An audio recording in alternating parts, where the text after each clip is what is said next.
But the day we were married in the chapel of Louisville Seminary. And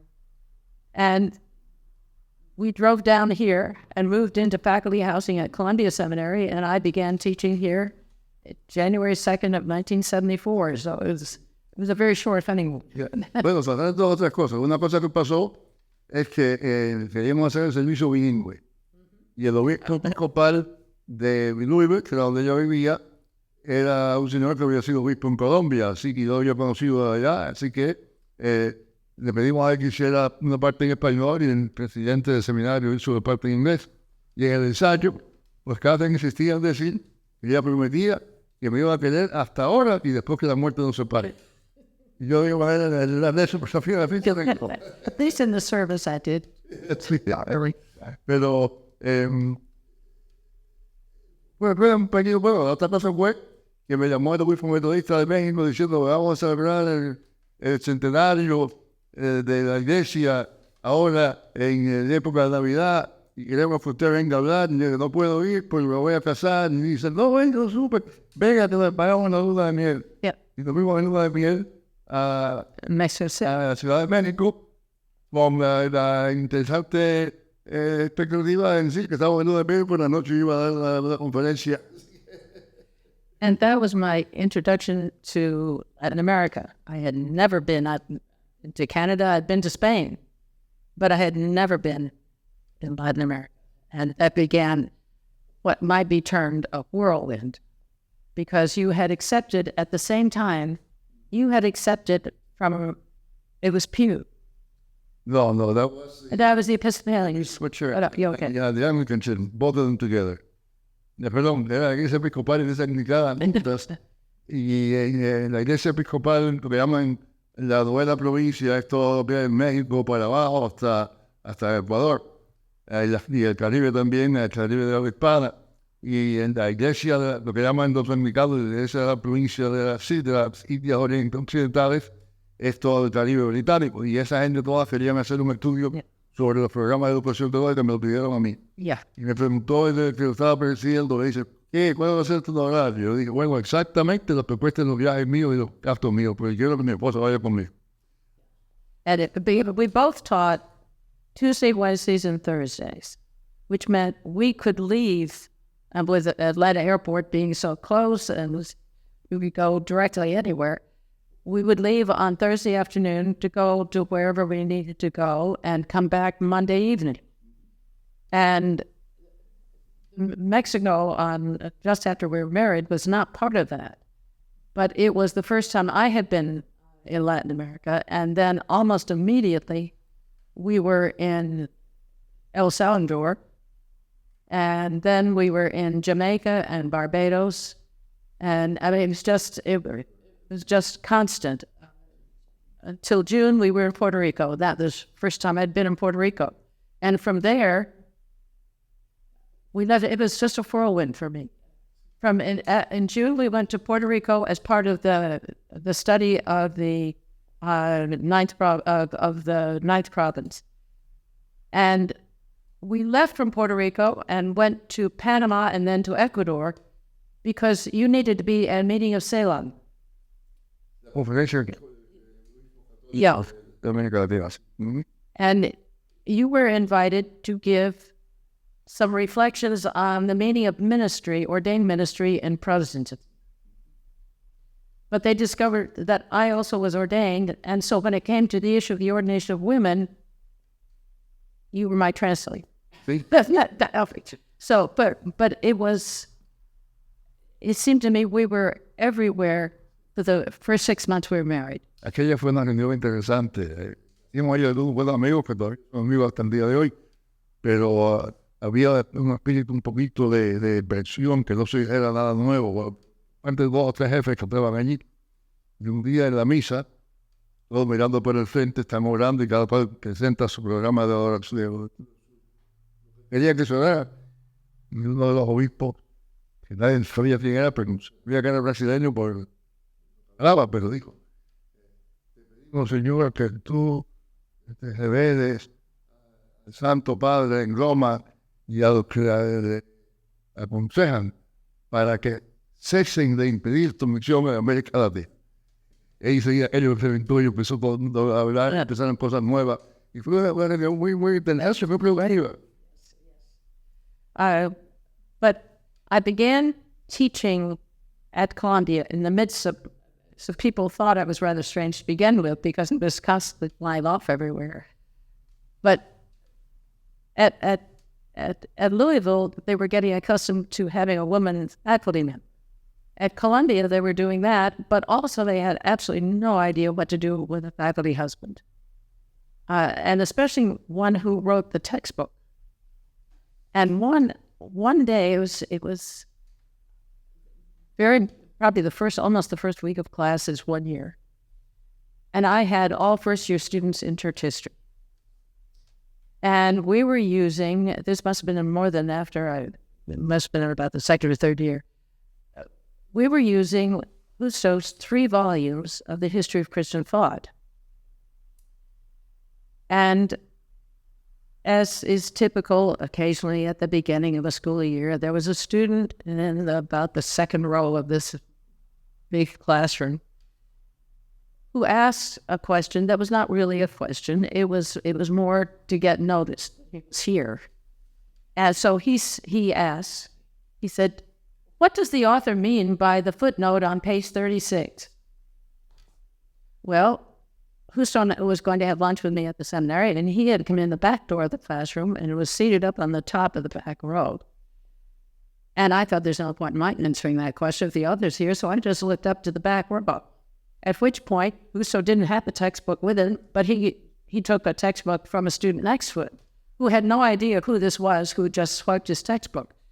And so he looked on page 36 and he gave this answer. Well, the student in the second row who'd asked the question looked absolutely stupefied that somebody else was answering other than me.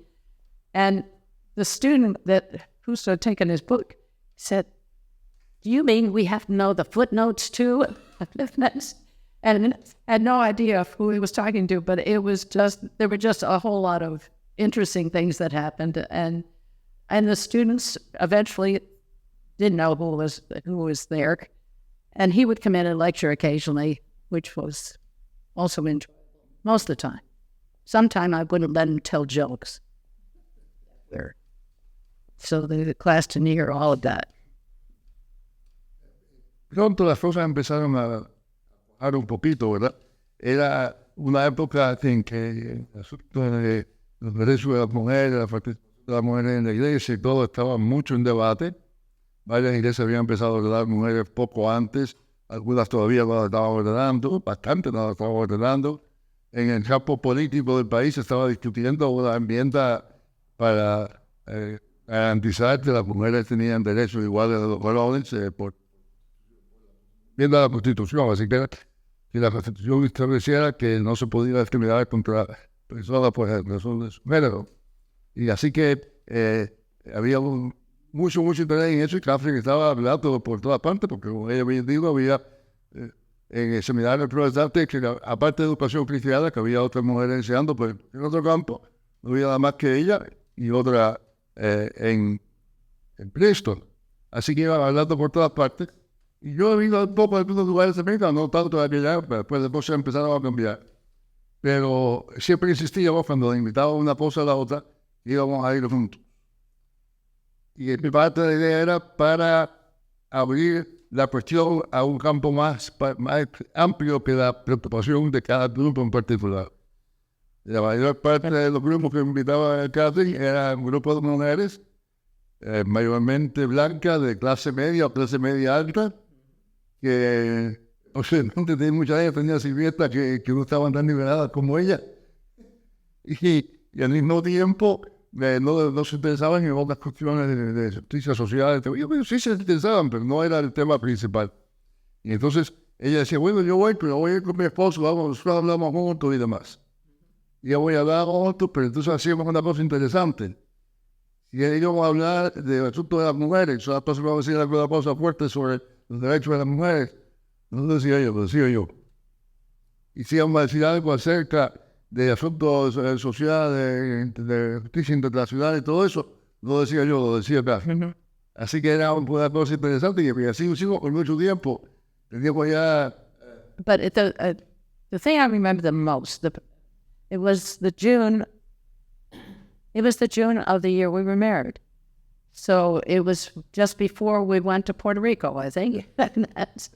I had taught in West Virginia. I taught at a college in West Virginia, Methodist College, for 5 years. And so I knew a great many of the Methodist pastors in West Virginia. And so I had a phone call, and it was just after we were married, probably in January. I had a phone call from the Methodist conference, West Virginia conference, annual conference, asking if I would come and do the Bible studies for the next annual conference the following June. And I said, I have just married a Methodist theologian. Could we do them together? And they said, yes, that would be fine. And so we did Bible studies together for 3 days. And it was, they enjoyed it, we enjoyed it, and that we began to be asked as a couple to do the lectures. I think we did them twice. We did the pre-assembly Bible studies for the Presbyterian Church. We did several annual conferences of the Methodist Church. We did several college campuses. We did several seminaries, and it was just a very interesting thing. I think that continued for probably the first 10 years. Ella siempre decía que eso era lo que llaman en inglés our song and dance routine. Yo quiero ver cómo el que traduzca esto lo va a traducir eso al español. So, bueno, la otra cosa que creo que es interesante es que en cierto modo veníamos con diferentes intereses en general. Yo no estaba muy interesado en la liturgia, en el culto, en la adoración. Quizás en parte porque me llenaba un poquito de la herencia cuáquera de mi papá, ¿verdad? Los cuáqueros nunca han tenido bautismo ni comunión. Y claro, es subido la tradición metodista protestante latinoamericana, y yo venía que el culto era muy informal, no se pensaba mucho, se hacían las cosas, a veces era quién lo quieren cantar, cosas así. Así que nunca me estaba involucrado yo en eso. Mientras que Catherine sí, pero me voy a pedir a ella que un momento lo diga. Yo estaba mucho más interesado, como ya dije antes, en el asunto de la comunicación, la literatura, el pensamiento, qué es lo que fulano dijo, qué importancia tiene eso, cómo se traduce hoy, ese tipo de cosas, pero no generalmente cómo se traduce el culto, sino cómo se traduce en la vida de la iglesia, cómo se traduce en la predicación, en cómo se traduce en la religión de la iglesia, pero no en el culto. But I think you were much more interested in Christology, the Incarnation, the Trinity, which is why I always asked you to come in to lecture on the Council of Nicaea. that very much those interests. I think my interest centered at Good Calvinist on the fall and redemption and the nature of a sinful creation and a new creation. So that, theologically, our stresses were a little different. But I had really come, the church had meant for me, from the earliest time I remember, it was the liturgy. And when my church in New York, during Lent, always had joint services with the Episcopal Church. And that I found fascinating. I sang in choirs. I loved music. And so the music, the history of music, hymnology, all of that was, to me, very important. And then when I got to the issue of women, where do you find women in the history of the church? You find them in monasteries, monastics. And so if you are interested in the history of women in the church, you have to deal with monasticism.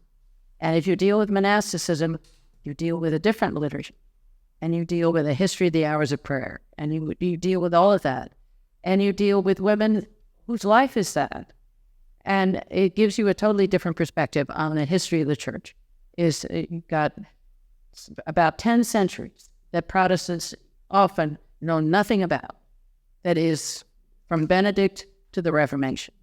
And so it was, liturgy is what got me into seminary.